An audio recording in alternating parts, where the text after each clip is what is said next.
Donc bonjour, toujours dans le cours qui concerne les réseaux de neurones. Aujourd'hui, nous allons essayer de faire la partie qui concerne la classification, bien sûr, mais pour les problèmes non linéairement séparables. Donc après avoir réalisé dans un premier temps un réseau de neurones capable d'apprendre à la fois et aussi de faire la prédiction par la suite, concernant un problème linéairement séparable qui est simple à mettre en œuvre. Aujourd'hui, nous allons essayer de voir comment et déjà c'est quoi euh, un problème non linéairement séparable, comment établir un réseau qui correspond à ce type de problème et comment le mettre en œuvre à l'aide au début bien sûr à l'aide des bibliothèques, KRS TensorFlow. Et par la suite, nous allons essayer de voir comment ça se fait l'apprentissage, toujours à l'aide de l'algorithme gradient descent, mais amélioré par normalement l'algorithme de backpropagation, algorithme qui est capable de faire la propagation de l'erreur vers l'avant, et ce pour ajuster les paramètres. Alors jusqu'à présent, normalement, nous avons fait un ensemble de problèmes, à savoir pour la régression simple, d'accord, pour prédire des valeurs continues. Et nous avons fait un projet, d'accord, qui est ayant trois variables prédicteurs. Et aussi, normalement, nous avons fait un autre projet qui concerne ayant à la fois des variables catégoriales et des variables numériques, à savoir le problème de House Price Prediction. Et aujourd'hui, normalement, après avoir réalisé ce problème-là, qui est le problème linéairement séparable, aujourd'hui, nous allons essayer de faire ceci, le présenter et montrer comment ça fonctionne. Alors, ça, c'est un rappel concernant la régression linéaire simple. Donc, et par la suite, un problème de classification simple. Et vous voyez que la simple différence ici, c'est la fonction, bien sûr, la fonction d'activation. Pour le problème de régression, ici, on a fait linéaire.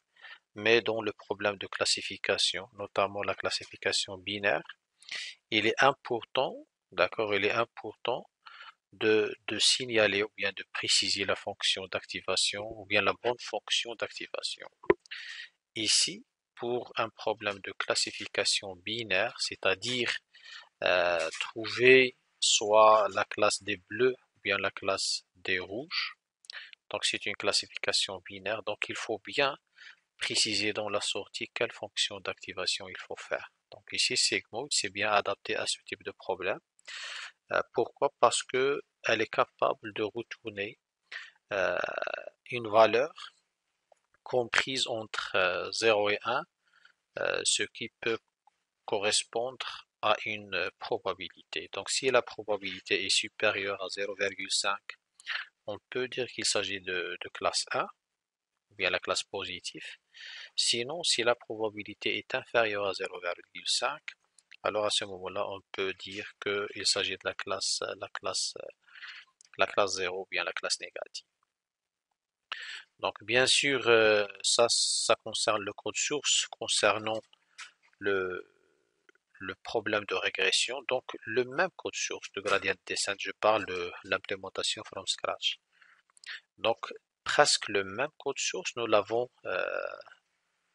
adapté et nous l'avons modifié légèrement pour qu'il soit adaptable à un problème de classification. Un problème de classification linéairement séparable dont l'objectif principal était de séparer entre les deux classes, la classe des rouges et la classe des bleus, et la finalité est de trouver cette droite. Donc cette droite, ce n'est qu'un modèle normalement qui se calcule à partir de, bien sûr ici, une fois on montre le x, on lui donne le modèle sous forme de base W1 et W2, on peut trouver à ce moment-là le x2 correspondant qui est celui-là en fonction des paramètres des modèles. C'est-à-dire à partir de ça, on peut donner n'importe quel x, par exemple 0, on calcule Après apprentissage, bien sûr, on calcule le x2, donc on va trouver ce point. Et pour cette entrée-là qui est x1, on peut trouver le x2 qui est ici. Donc on trace deux points qui sont à l'origine normalement en fonction de notre modèle.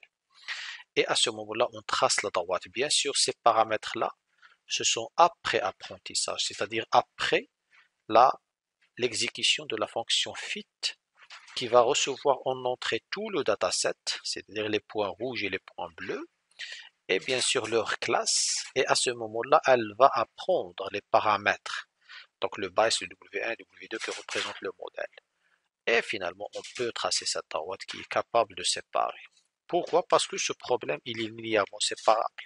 L'algorithme, normalement, est presque identique à celui de la régression linéaire. La seule différence, normalement, réside dans cette partie-là, que dans la régression linéaire, on se limite à la fonction linéaire qui représente la sortie, c'est-à-dire y hat égale à bias plus w1 fois x, qui est la droite.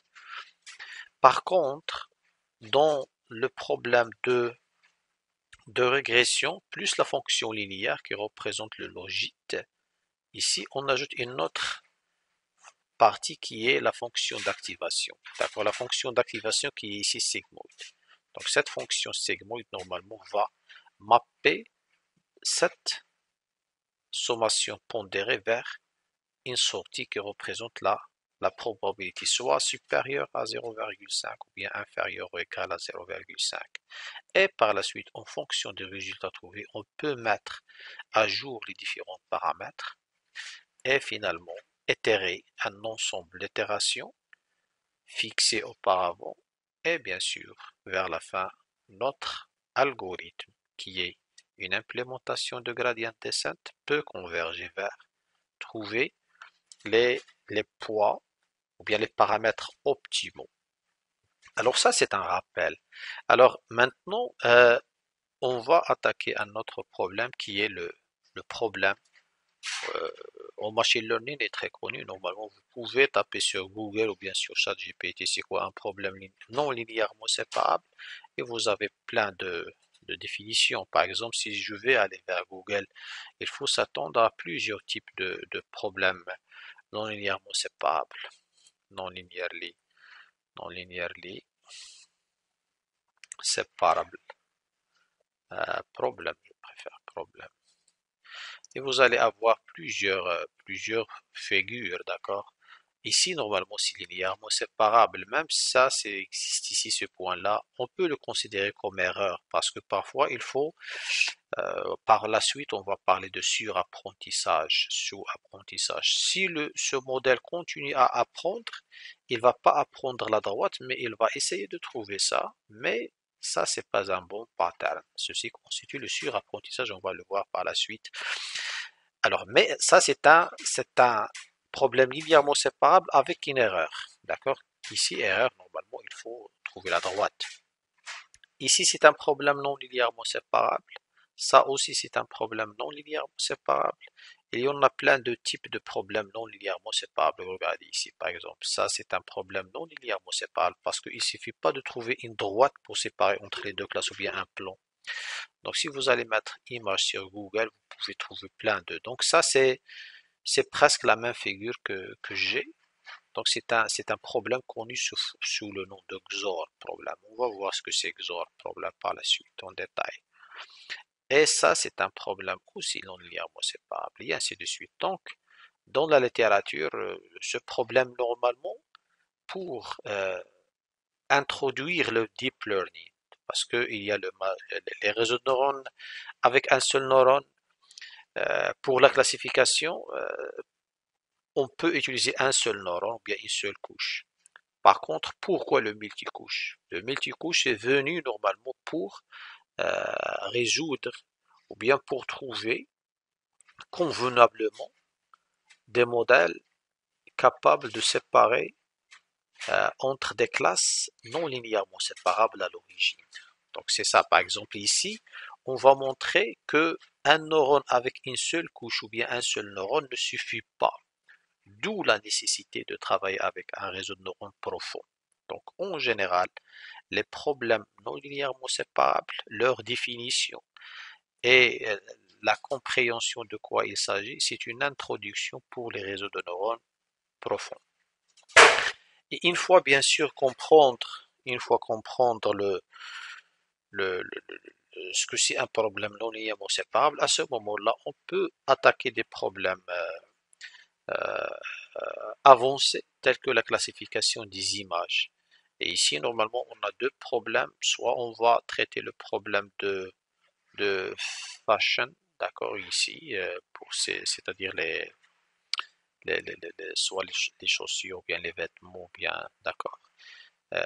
Pour la reconnaissance d'images, ou bien la reconnaissance des chiffres écrits à la main, ce qui est connu sous le nom handwritten digits. Donc, soit on va attaquer ce problème-là, ou bien l'autre problème qui est handwritten digits, ça revient au même. Ça, bien sûr, après la résolution des problèmes de XOR. Donc, pour ce faire, on est amené à comprendre comment mettre en œuvre un réseau de neurones profond. Et en particulier, on vient de présenter c'est quoi un problème non linéairement séparable. Et après, on va penser à l'implémentation. Donc l'implémentation, on a un simple XOR problème. Un simple XOR problème, par exemple, ça. D'accord, on peut avoir euh, par exemple des data ici. Ça, c'est un simple XOR problème. Nous avons uniquement 4 data. D'accord, on peut avoir ceci. Ça, c'est un simple XOR problème. Une fois comprendre ceci pour un dataset qui est très simple, contenant quelques enregistrements, notamment 4, et par la suite, nous allons attaquer à un problème de XOR généralisé, c'est-à-dire on va ajouter des, des exemples, d'accord, d'apprentissage, mais toujours ils doivent être non linéairement séparables. Donc le défi, c'est en deux étapes. Premièrement, il faut générer un data non linéairement séparable et par la suite créer une architecture, là ou bien créer l'architecture adéquate de notre réseau de neurones pour qu'il soit capable de séparer entre les deux classes. Et bien sûr, on va faire l'implémentation à la des libraries dans un premier temps, d'accord, TensorFlow Keras. Et par la suite, nous allons essayer d'aller un petit peu plus loin et montrer comment ça marche, l'apprentissage, notamment pour l'implémentation de gradient descent. Bien sûr, en réutilisant le gradient descent basique, et on va essayer de l'améliorer de manière à qu'il soit capable de s'adapter pour un réseau de neurones profond, et ce, en faisant appel à ce qu'on appelle le backpropagation algorithme. Alors, bien sûr, dans la littérature, il y a aussi les autres opérateurs logiques, à savoir le AND, le OR, le NAND, le NOR ou bien le XOR. Donc le XOR, il est non linéairement séparable. Par contre, les autres opérateurs logiques sont linéairement séparables. Le seul opérateur qui est non linéairement séparable, c'est celui-là. Mais l'idée de base, normalement, pour pouvoir rendre ça séparable, on doit le décomposer. Le décomposer en opérateurs linéairement séparables. Donc le XOR, c'est une combinaison d'autres opérateurs. On va voir des exemples. Donc le AND, vous voyez ici la table de vérité, c'est celle-là normalement. On a des entrées, donc on a le XA ici, d'accord, et on peut avoir le X2, d'accord. Donc si le X1 est true et le X2 est false, alors la sortie doit être false. Et ainsi de suite. Donc c'est l'entrée est true et ici X1 est true et X2 aussi est true. À ce moment-là, on va avoir true. D'accord? Donc ça c'est true. Donc ça c'est pour le AND. Et vous voyez, il est linéairement séparable, c'est-à-dire je peux faire une droite ici pour le rendre linéairement séparable. La sortie F se trouve en dessous de la droite. Par contre, la sortie true se trouve en dessus de la droite. finalement, c'est un problème linéairement séparable. Donc, ou bien graphiquement, ça c'est sur le tableau, ou bien graphiquement, on peut avoir ça. Donc, 0, 0, 0, 1, 1, 0, et par la suite 1, 1. Donc, vous voyez ici, je peux trouver une droite. Donc, si vous allez créer 4 points, et essayer de réutiliser l'algorithme que nous avons fait la dernière fois, certainement, il va trouver la droite qui va séparer entre les deux classes. Ça, c'est pour le AND. Donc, pour le AND, je peux tout simplement faire simuler l'architecture d'un réseau de neurones sous la forme suivante. C'est-à-dire, il y a ici un AND. Donc, notre fonction, c'est un AND. X1, AND, X2, ça devient l'output. Pour le OR, c'est pareil. Donc, c'est la même chose. Pour le XOR, ça, c'est un problème. Donc, qui dit AND, on peut faire NAND, c'est-à-dire le non AND, et c'est l'inverse de AND, c'est-à-dire toujours linéairement séparable. Le NOR, la même chose, toujours linéairement séparable. Par contre, le XOR, regardez ici le tableau de vérité de XOR, parce que c'est un OU exclusif. Normalement, je suppose que vous connaissez ce que ça veut dire exactement. Alors, si l'entrée est true, et si X1 est true et X2 est false, alors la sortie est true. Si X1 est true et X2 est true, alors est false. Si X1 est false et X2 est false, alors c'est false. Cela dit que pour que j'ai une sortie false, il faut que X1 et X2 soient différentes, l'idée de base. C'est-à-dire X1 est true, alors X2 est false, c'est-à-dire j'ai true comme sortie. Donc voilà, ça c'est la sortie de différentes combinaisons de X1 et X2. Par contre, je ne peux pas séparer ces deux classes par une droite. Donc, je ne peux pas avoir une droite capable de séparer entre les false et true. Même ici, normalement, on ne peut pas avoir une seule droite. Donc, par contre, on peut avoir deux droites. Regardez ici. Ça, c'est une première manière de voir les choses. Donc, je peux avoir deux droites ou bien deux autres droites capables de séparer ces deux classes-là. C'est faire ceci, d'accord? Donc, faire ceci par exemple. Voilà. Attendez, voilà. Donc voilà, ça c'est la classe des bleus et ça c'est la classe des rouges. Ici, je peux ajouter autre enregistrement pour le cas de XOR généralisé, bien sûr. D'accord? Donc ça c'est comment séparer entre ces deux classes. On a besoin au moins de deux droites. Donc on ne peut pas avoir une séparation linéaire. Ceci dit que il s'agit d'une séparation non linéaire. Alors, bien sûr, comme j'avais dit, normalement le XOR, ce n'est qu'une combinaison de non-AND, c'est-à-dire le NAND, et un OR. Donc si on va combiner ces deux opérateurs, regardez, ici c'est un non-AND, ce problème-là est linéairement séparable. Ce problème est linéairement séparable. Et même le AND, il permet d'avoir un problème non linéairement séparable. Donc, problème linéairement séparable avec un autre problème linéairement séparable, combiné avec un opérateur logique qui permet de faire une séparation linéaire, donc ça donne la séparation d'un problème non linéairement séparable. C'est-à-dire un problème non linéairement séparable, je peux le combiner ou bien le décomposer en plusieurs problèmes linéairement séparables. Ce qui va donner, par la suite, on va voir, cette combinaison va nous proposer ou bien va nous donner à une architecture d'un réseau de neurones profond ou bien multicouche. On va voir. Alors regardez à l'origine le XOR. Donc le non AND, si j'ai deux entrées true et true, le non AND ça fait false. Et le non, ça c'est pour toutes les valeurs. D'accord? Je fais toutes les valeurs. Donc je fais true, true, false, false, true, false et false, true. Et j'ai toujours ça comme résultat. Le non AND, il a le... D'accord? Alors false, false, le AND c'est false et le non AND c'est true. La seule false c'est celle-là. Normalement, comme j'avais dit, c'est l'inverse. Donc j'ai trois true et un seul false. Et le OR, d'accord? Le OR c'est ça. D'accord? On connaît ça. Donc, regarde ici, si je vais faire un XOR, la sortie doit être false, c'est-à-dire ça plus ça, parce que j'avais dit que le XOR c'est un non AND et OR. Donc ça plus ça et ça. Le false et true, ça donne false. Le true et false, ça donne false. Le true et true, ça donne true. Et le true et true, ça donne true. D'accord? Donc ici, regardez.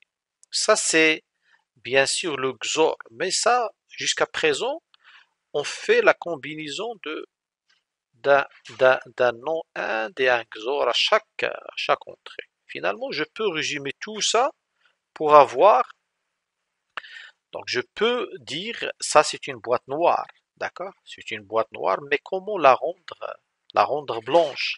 Finalement, c'est ça plus ça, c'est ça AND, d'accord? C'est-à-dire, j'ai un non AND, j'ai des entrées, j'ai un non AND, j'ai un OR, et je vais les combiner avec un AND, c'est-à-dire je vais avoir un AND ici. Je vais avoir cette sortie, plus cette sortie, et ça va donner une troisième sortie qui est le XOR. D'accord? Donc ça, c'est un AND. Donc c'est ça l'architecture qu'on va proposer par la suite. Donc c'est quoi le XOR? C'est un non AND, AND, un OR. Donc ce qui donne ça exactement.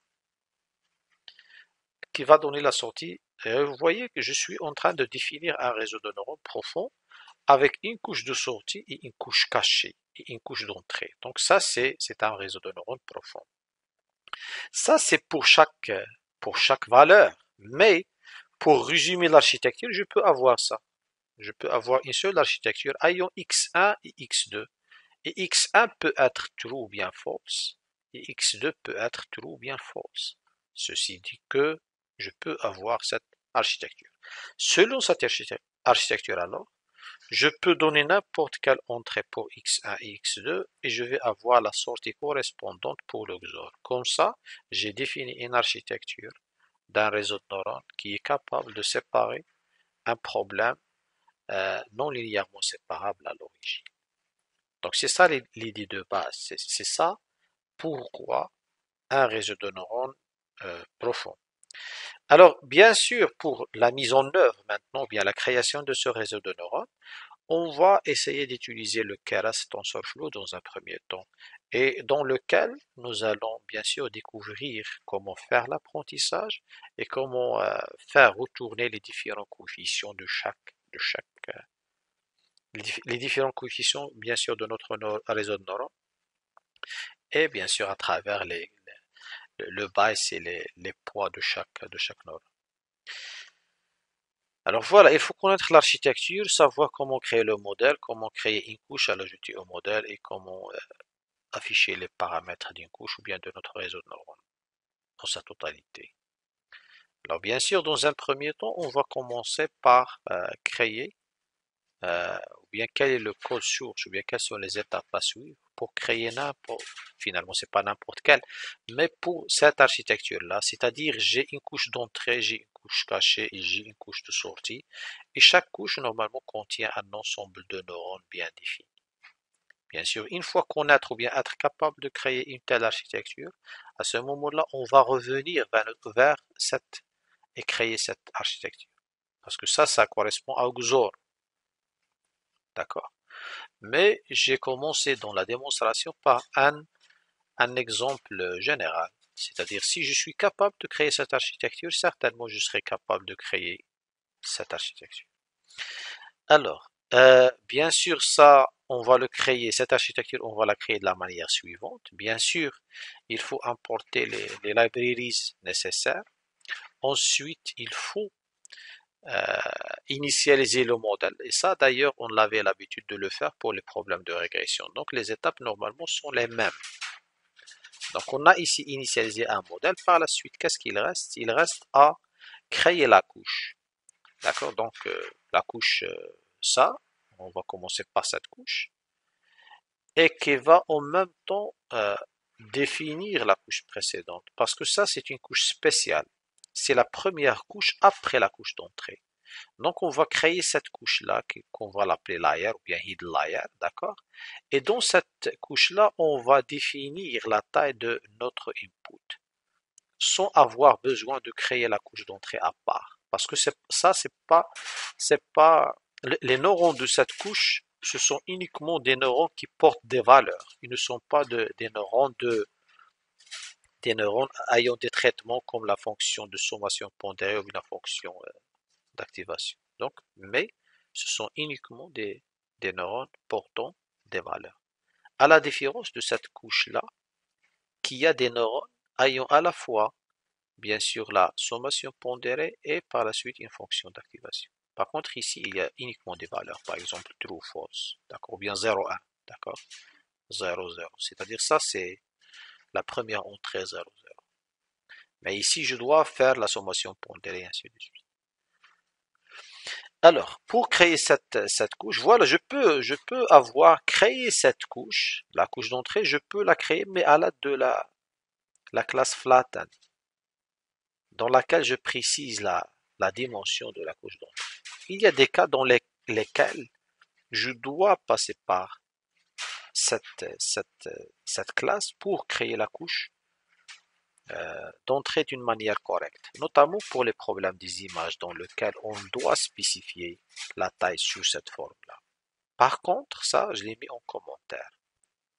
Mais on va voir, bien sûr, on la crée la couche et on l'ajoute à notre modèle, modèle.add input layer.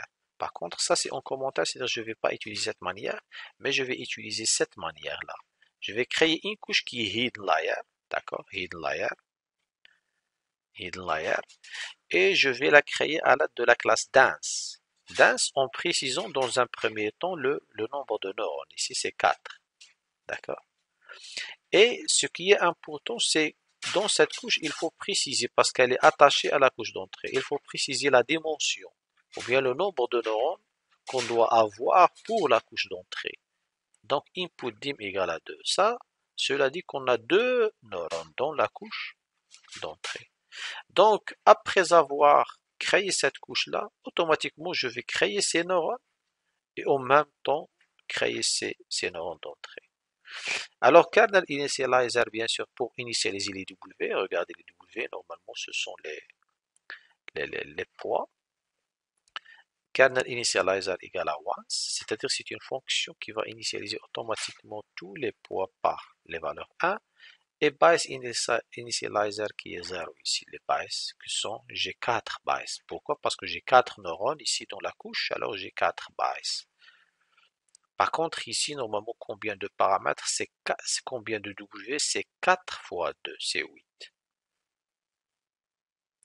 Alors, les bytes aussi, les bytes seront initialisés à l'aide de 0. Je peux mettre ici 1, ou bien je peux mettre random uniform pour les créer d'une manière aléatoire. Alors, une fois créé la couche hidden layer, je peux l'ajouter à mon modèle, modèle.add. Donc, jusqu'à présent, il contient, on peut dire 2 couches. Mais principalement, il contient la couche cachée attachée à la couche d'entrée. Mais on peut dire qu'il contient jusqu'à présent 2 couches. Alors, qu'est-ce qu'il reste? Il faut créer la couche de sortie. Pareil, c'est une couche dense. Pourquoi c'est dense? Parce que c'est une couche ayant la fonction de sommation pondérée et aussi des paramètres, de l'activation, la fonction d'activation. Alors, c'est pour cela qu'il faut la créer par la classe dance. Donc, dance, et de la même manière, 3, ça, c'est le nombre de neurones 3.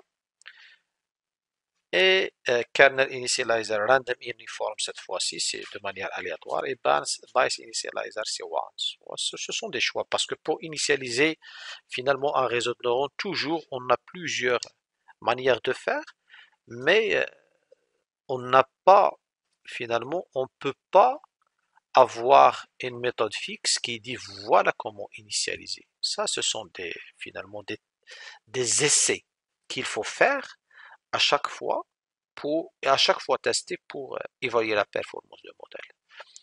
Et l'initialisation donnant lieu à une performance élevée, c'est la bonne initialisation. Mais cette initialisation, pour la trouver généralement, on passe à travers un algorithme qui est grid search pour, trouver grid search ou autre, d'accord? Alors si on va aller vers ChatGPT, d'accord? on va poser la question parce que ça, c'est une question de recherche finalement. Alors, comment initialiser, ou bien quelles sont les pratiques à suivre, d'accord? Ou bien, quelles sont les bonnes pratiques à suivre, à suivre pour bien initialiser, d'accord? Pour bien initialiser les paramètres, je vais dire, les paramètres des réseaux de neurones, d'un réseau de neurones. Moi, je connais Grid Search, d'accord? Mais c'est un algorithme itératif dans lequel on essaie, ou bien on essaye plusieurs paramètres. Voilà, finalement, ça, c'est une question qu'on peut trouver plusieurs réponses, d'accord? Alors, je vais lancer l'initialisation de base est une étape cruciale pour garantir, voilà, initialisation aléatoire contrôlée. Ah, ça, on le fait d'ailleurs, on peut le faire.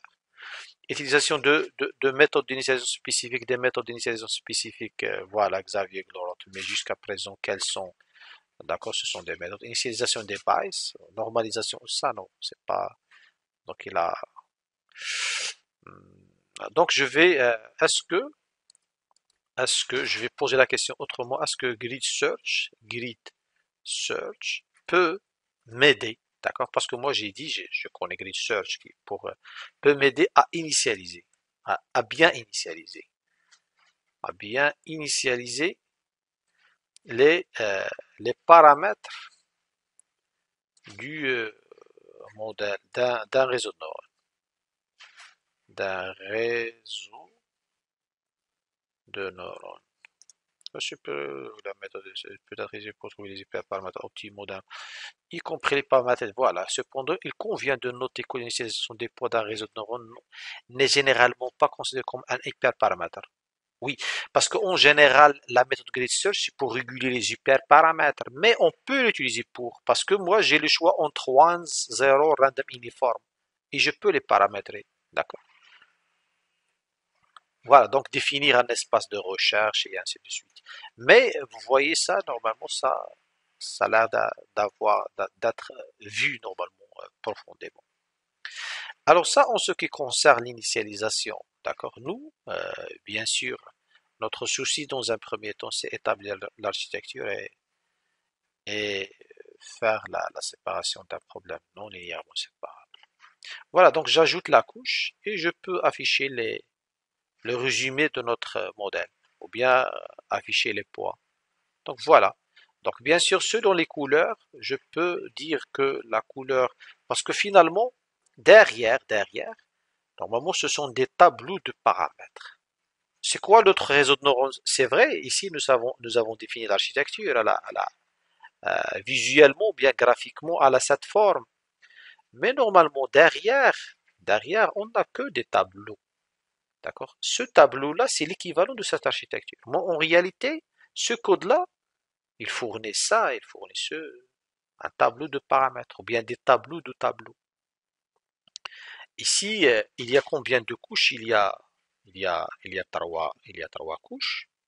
Donc, regardez chaque neurone, regardez le neurone vert ici, le neurone vert, il a ses paramètres, un, 2, 3. Donc, un, 2, 3. Et celui-là, il a ses paramètres, et ainsi de suite. Le noir, il a ses paramètres. Le bleu, regardez, le bleu, il a ses paramètres 4. Pourquoi? Parce que il est attaché à 4 neurones. Donc j'ai un tableau de 4 1. Le premier 1, le deuxième, le troisième. Donc, il sera défini de cette manière. Les tableaux seront définis de cette manière. Et regardez ici, j'ai combien de... Regardez ici, ça c'est un premier tableau de tableau. C'est un premier tableau de tableau. Ayons deux, d'accord, ayons deux dimensions. La première dimension ayant 4 paramètres, la deuxième dimension ayant 4 paramètres. Celui-là et celui-là. Virgule 4 bytes. Regardez, 4 bytes ici. D'accord? Parce que j'ai 4 neurones. Et la même chose pour les autres. D'accord?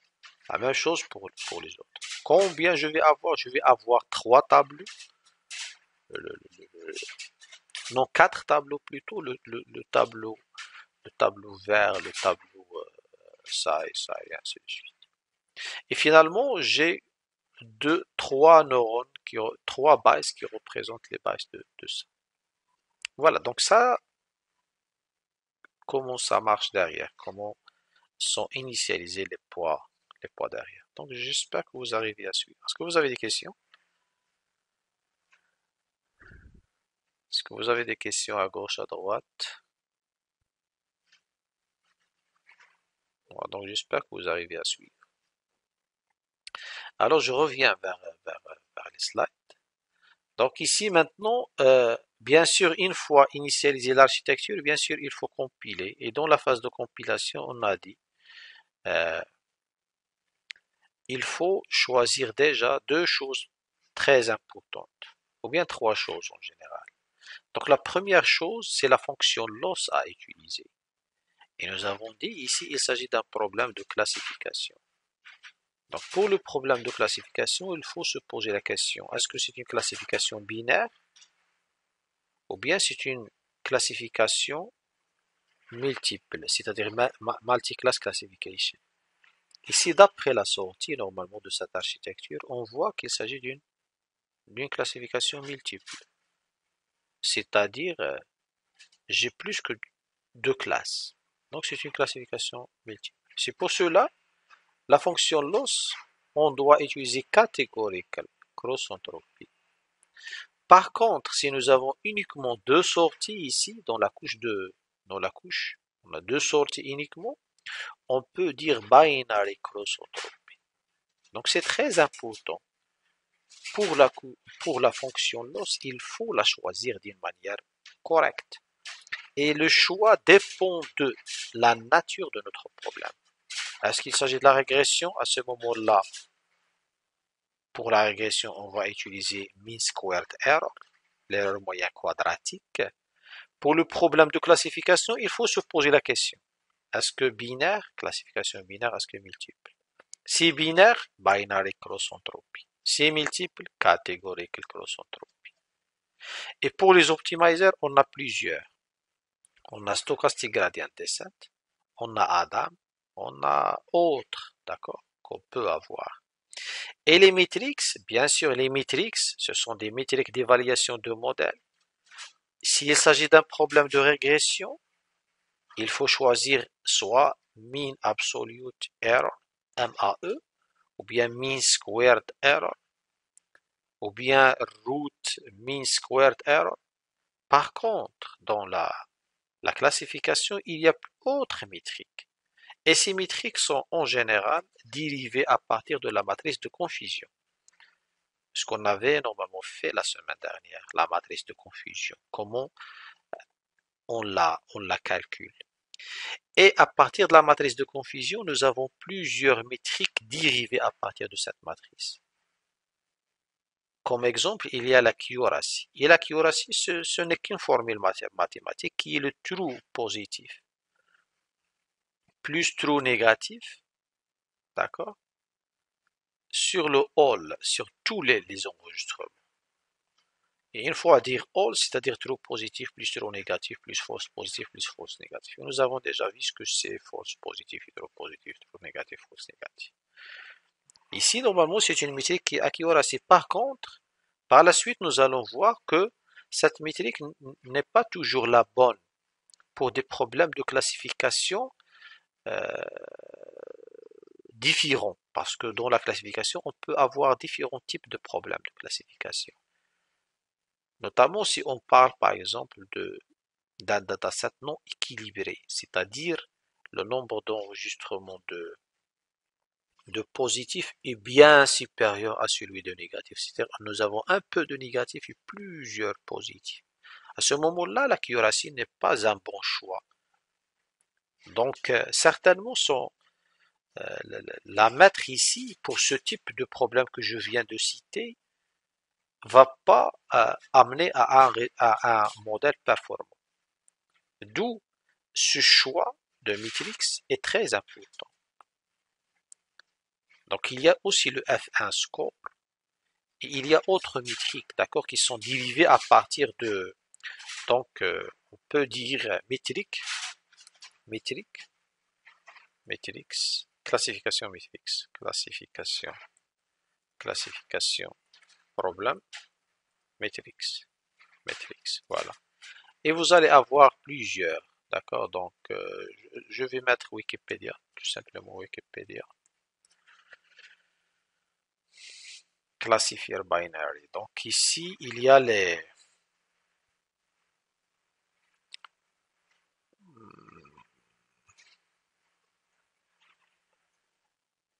Voilà, l'accuracy, elle est là.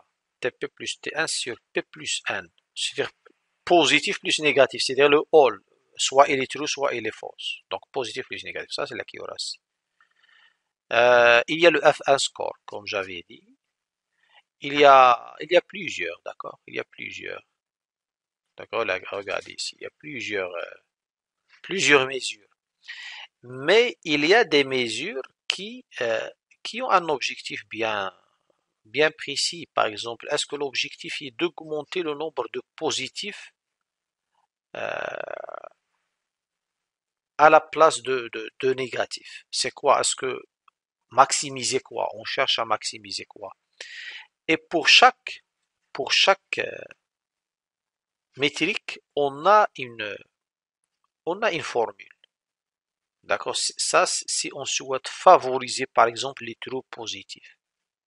Si on souhaite favoriser le trou positif, à ce moment-là, il faut choisir le F1 score selon la formule. C'est-à-dire, on s'en fout des trous négatifs, mais l'objectif, c'est de maximiser les trous positifs. Par contre, ici, TP plus TN, si on va maximiser l'accuracy, c'est-à-dire nous sommes en train de maximiser quoi? Les enregistrements bien classés. Soit il est true, soit il est positif, soit il est négatif. Mais ici, c'est justement exact pour les trous positifs. Par exemple, pour cette formule aussi, c'est favoriser le trou positif. Donc, ça dépend bien sûr, on va entrer dans ce détail euh, par la suite. C'est quelle métrique choisir exactement. Ici, juste pour vous dire, attention, c'est pas toujours qu'on fasse accuracy. Et on va donner des exemples, bien sûr. Le cas de Covid, par exemple. Si on va faire pour la détection des patients dont le prélèvement est positif, donc il ne faut pas mettre accuracy comme métrique parce que ça ne va pas donner une performance élevée. Mais il faut faire un autre choix. On va voir, bien sûr, comme j'ai dit, des exemples. Alors ici, jusqu'à présent, on connaît comment établir l'architecture, on sait comment euh, choisir plus ou moins les différents éléments de chaque couche. On sait comment compiler, on sait ce que ça veut dire la fonction loss et à quel moment choisir une telle ou bien une telle fonction loss. Les optimizers nous avons pas encore bien sûr zoomé dessus, mais nous allons voir, nous aurons une séance consacrée au choix des optimizers. Et aussi pour l'évaluation des modèles, nous aurons une séance consacrée à ça. Et nous aurons une autre séance consacrée à cette partie. Alors, jusqu'à présent, les choix ne sont pas justifiés, mais le plus important, nous avons établi une architecture d'un réseau de neurones. Alors, revenons à notre problème qui est le XOR. Maintenant, si nous sommes capables de définir cette architecture-là, certainement nous sommes capables de définir une telle architecture qui est simple par rapport à celle-là. Alors, les étapes sont les mêmes. Mais sauf, comme j'avais précisé, la loss fonction doit être binary cross entropy. Pourquoi? Parce que nous avons une seule sortie, regardez ici, un seul neurone qui est capable de faire l'affaire. Je peux faire deux neurones. Toujours j'ai une classification binaire. Mais non, c'est pas la peine. Pourquoi? Parce que avec un seul neurone, la sortie c'est sigmoid et la probabilité est entre 0 et 1. Si elle est supérieure à 0,5, c'est la classe 1. S'il est inférieur à 0,5, c'est la classe 0. Donc je peux utiliser un seul neurone pour une classification binaire. Donc, pour une classification binaire, je peux utiliser un seul neurone, mais pour une classification multiclasse et exactement trois classes à la sortie, je vais faire trois neurones. Deux neurones, il n'y a pas intérêt de faire deux neurones comme choix de nombre de neurones dans la couche de sortie s'il s'agit des classifications binaires. Un seul neurone suffit. Par contre, une classification multiclasse et exactement trois classes, je dois faire trois neurones. Pour une classification multiclasse, quatre classes, je dois faire quatre neurones à la sortie. Donc, si je reviens vers l'autre problème que je viens de tout à l'heure, c'est ou bien le handwriting digit. Je reviens ici, c'est pas parce que le fashion, je connais pas le nombre de classes exact. Alors, ici, il s'agit d'une classification binaire parce que soit true, soit false. Donc, classification binaire, j'ai choisi un seul. Si jamais je souhaite faire la classification de handwriting digit, sachant que j'ai le 0, le 1 jusqu'à le 9. Jusqu'à le 9. Donc, combien de neurones je vais faire dans la couche de sortie? C'est très important de savoir comment préciser le nombre de neurones de la couche de sortie. Donc ici, je vais faire 10 neurones dans la couche de sortie. Pourquoi? Parce que j'ai 10 valeurs différentes, 10 classes différentes, de 0 jusqu'à 9. Donc, pendant la construction de notre réseau de neurones, il faut faire dans la couche de sortie, soit ici, pour le problème de classification binaire, je vais faire 1, mais pour la classification de handwriting digits, j'ai 10 classes. Donc, il faut faire ici 10. Tu n'as pas le choix.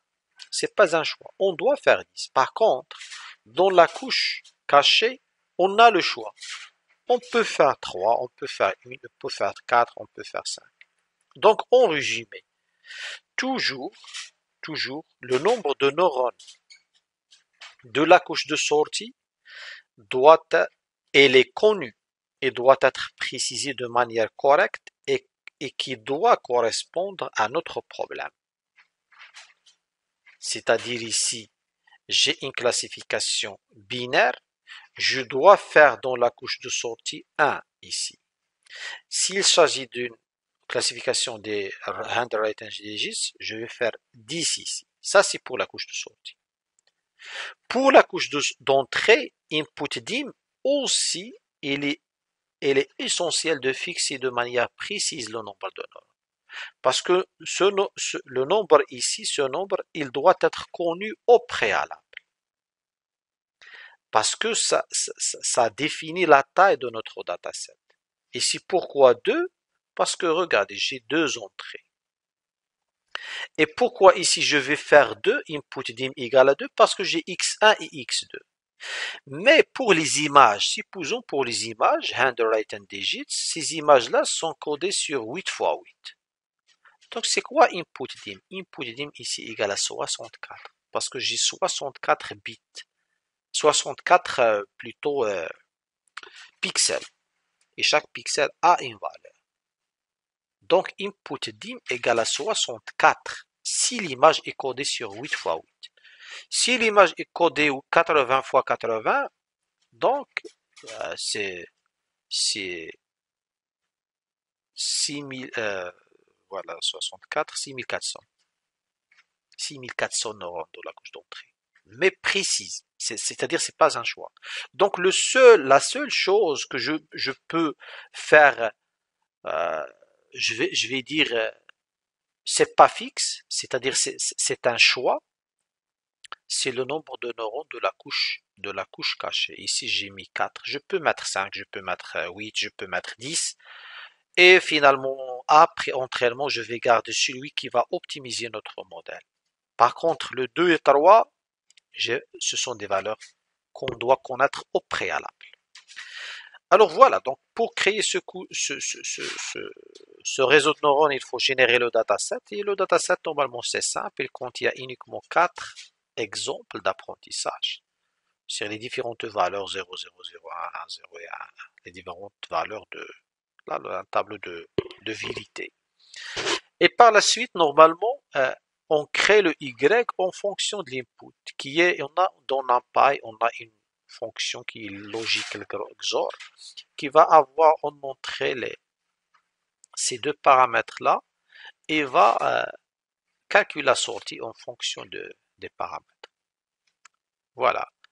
Alors, le modèle, je vais créer ce modèle-là, bien sûr, comme il faut importer les bibliothèques, initialiser le modèle, créer la couche cachée. Ici, j'ai dit il y a deux. Pourquoi? Parce qu'il y a x1 et x2. Non, non, ça, c'est input dim. Voilà, input dim égale à 2. Pourquoi? Parce qu'il y a x1 et x2. Et je vais mettre ici deux neurones pour respecter cette architecture. Donc, voilà ce 2, ça correspond à celle-là. Et input dim, normalement, c'est ça. Et par la suite, ici, j'ai choisi une fonction ReLU. Et nous allons voir par la suite, en général, les couches cachées, de préférence, leur affecter la fonction ReLU comme fonction d'activation. Et par la suite, bien sûr, nous avons aussi une séance spéciale pour le choix des fonctions d'activation. Alors, ça c'est la couche cachée. Et ça c'est la couche de sortie. Regardez ici, il y a un. Donc, j'ai pas le choix, je dois mettre un. Si je vais pas mettre un ici, je vais pas m'attendre à avoir un bon modèle. Jamais. Tu vas avoir un modèle qui répond jamais à tes besoins. Donc, il faut mettre un. Pourquoi? Parce qu'il s'agit d'une classification binaire. Ce 1 qui est ici, normalement, est fortement attaché au choix de la fonction d'activation. Donc, une fois que tu as fait un seul neurone, alors quelle fonction d'activation choisir pour qu'elle soit capable de retourner une probabilité entre 0 et 1? C'est la fonction sigmoid. Donc, la fonction sigmoid correspond à une classification binaire. Donc, qu'on doit mettre ici comme fonction d'activation. Une fois créé output layer, et hidden layer, j'ajoute les couches hidden layer et output layer et je peux avoir les, voilà. Donc ici, j'ai initialisé mon architecture. Et par la suite, bien sûr, il faut le faire compile. Ici, j'ai une classification binaire aussi, loss égale à binary cross entropy. Si tu vas faire categorical cross entropy, ça va pas marcher. Parce que uniquement j'ai une classification binaire. Bien sûr, l'optimizer, on a dit, on a plusieurs variantes. Et ici, l'accuracy comme précision, parce que jusqu'à présent, on va utiliser l'accuracy selon vu sa simplicité d'interprétation jusqu'à présent. Une fois donc créer l'architecture, compiler et par la suite faire l'apprentissage. Donc l'apprentissage va se faire en entrant x, y et préciser le nombre d'époques. Et après l'apprentissage, on a le. D'accord? Donc on va faire ceci, bien sûr. On va essayer d'aller finalement. Je peux copier, coller ça. Alors je peux faire Anaconda, bien sûr.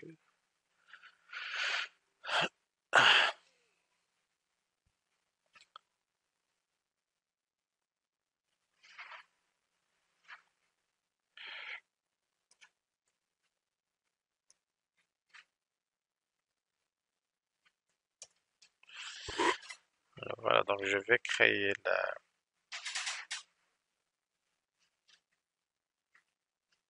Et on va lancer l'apprentissage et on va espérer. Parce que même si on a quatre entrées, c'est très difficile de faire la séparation. Parce qu'il faut choisir les bons hyperparamètres aussi. Alors, voilà ça. Je vais aller, bien sûr, 2003, STIA, Programs. Je vais créer, je vais faire,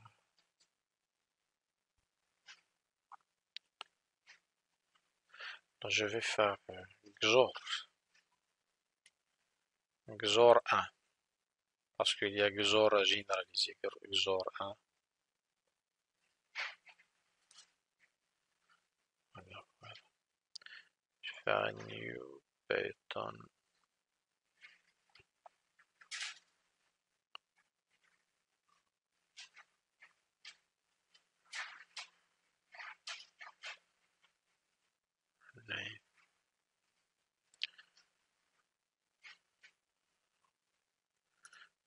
Voilà. Bien sûr, on va faire copier-coller. Donc ça, c'est voilà, ça c'est importation des modèles.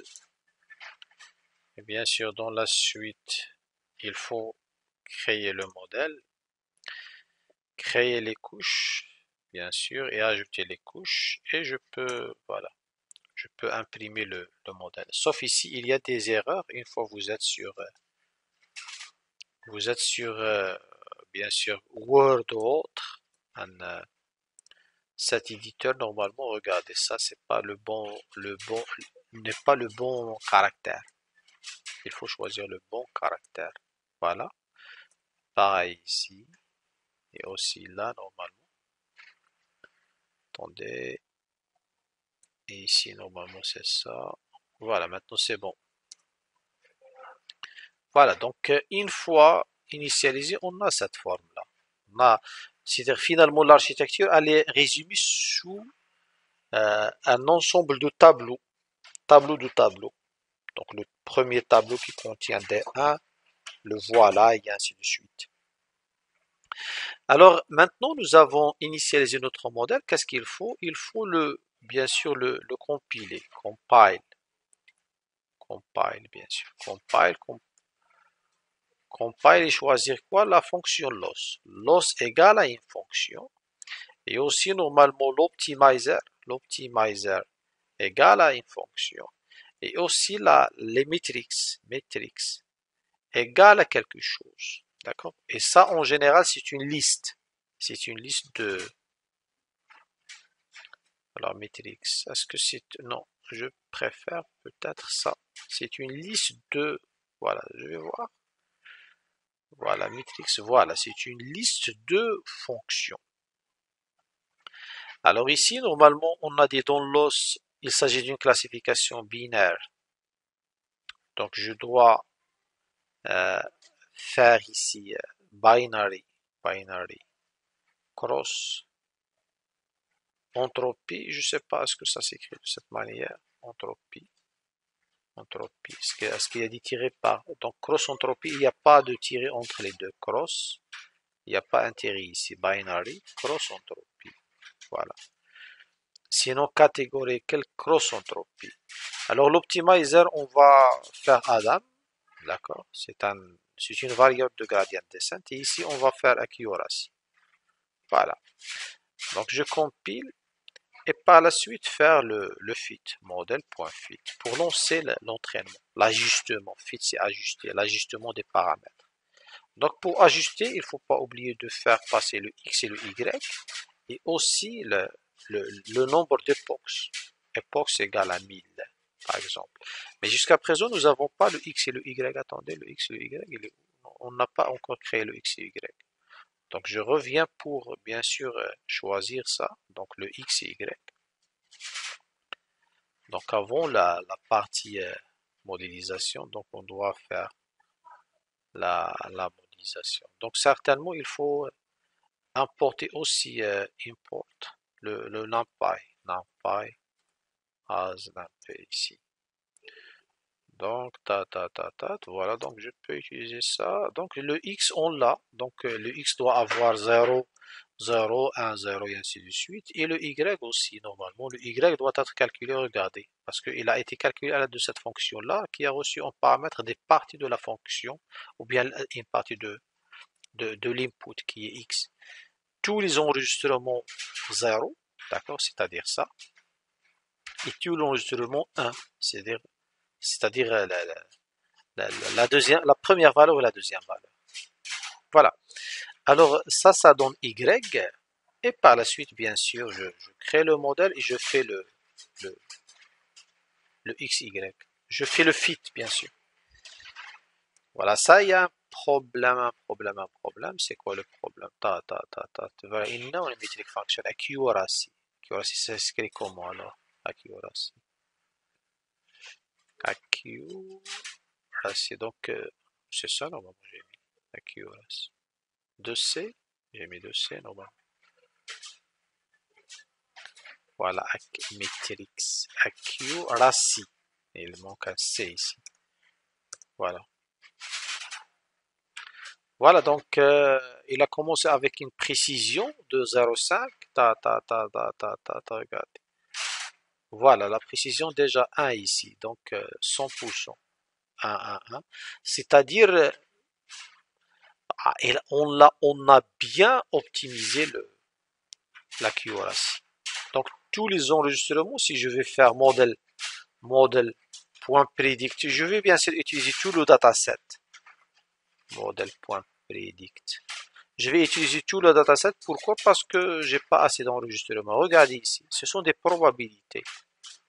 Donc, j'avais dit si elle est inférieure à les classes, ce sont 0 et 1. Donc, ça, c'est 0. Inférieur à 0,5, c'est 0. Ou bien l'inverse, ça dépend. Parce que normalement, je peux connaître model.classes. Attendez, classes. Get, parce qu'il y a une pour savoir en classification comment récupérer à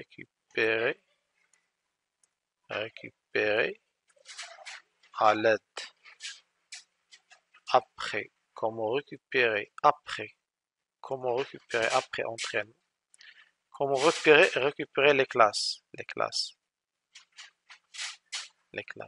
les valeurs des classes. Certainement, il y a une fonction qui est comment récupérer les valeurs des classes en classification. En classification, comment récupérer les valeurs des classes pour un réseau de neurones. Pour un réseau de neurones. Créer, normalement il faut préciser, créer avec séquentiel. Voilà. Pour entraîner API, predict. Non, predicted classes.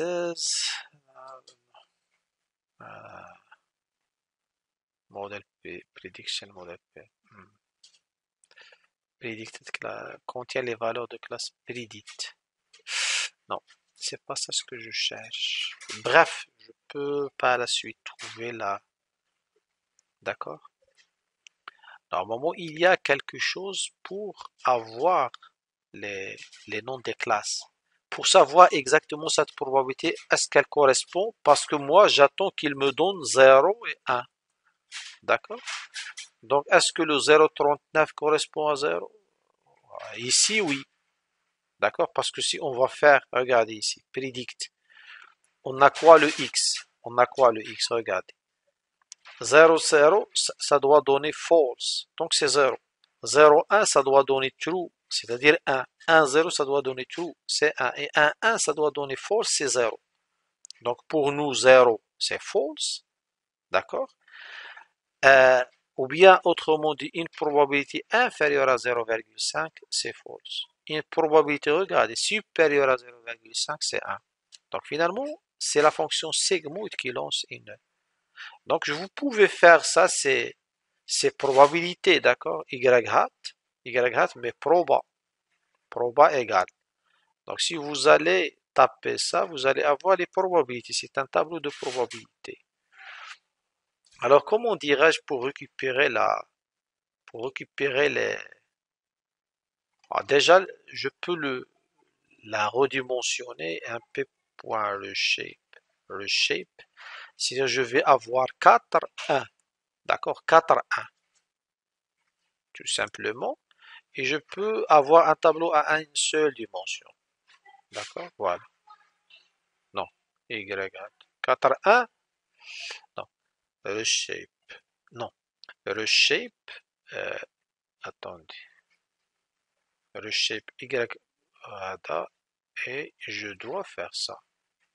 Alors, je dois recalculer Y proba. Regardez. Voilà. Reshape 4, 1. Y hat proba. Y hat proba. Ouais, je cherche 4, 1. Non, 4, c'est comme ça. Je dois faire uniquement ça pour avoir uniquement une seule, voilà, un tableau à une seule dimension. Maintenant, pour trouver les classes, je peux dire classe, donc Y hat final, ou bien la classe, classes. Classes égale à quoi? Égale à, regardez, égale à 0, euh, if, if A une valeur supérieure à 0,5, bien if A inférieur à 0,5, else 1. C'est-à-dire s'il est supérieur for A in y hat proba. Ça, c'est du Python normalement. J'imagine que vous connaissez un petit peu comment. Alors, c'est-à-dire égal à la valeur 0 si A est inférieur à 0,5 et le A c'est ça. C'est toute valeur ici. Le A c'est for A in pour chaque A don. Donc A inférieur c'est 0, else 1. Donc maintenant j'affiche les classes. Donc je peux faire sur ma page pour calculer les classes. Donc 0, 1, 1, 1, 1, 0. Donc voilà ça en ce qui concerne cette phase d'apprentissage. Et bien sûr, donc parfois, on peut même personnaliser la fonction ReLU. Parce que pour la fonction ReLU, il y a plusieurs variantes de ReLU. C'est vrai, ReLU, elle est venue après la fonction sigmoid. Vu les limitations des sigmoid dans les couches cachées, on a, on a proposé la fonction ReLU. Et pour ReLU, il y a des variantes. Parmi ces variantes, il y a les ReLU, dans lequel il faut préciser un paramètre à alpha. Normalement, comme j'avais dit, il y a une séance à part pour les fonctions d'activation. Voilà, donc ça c'est la démonstration concernant la classification,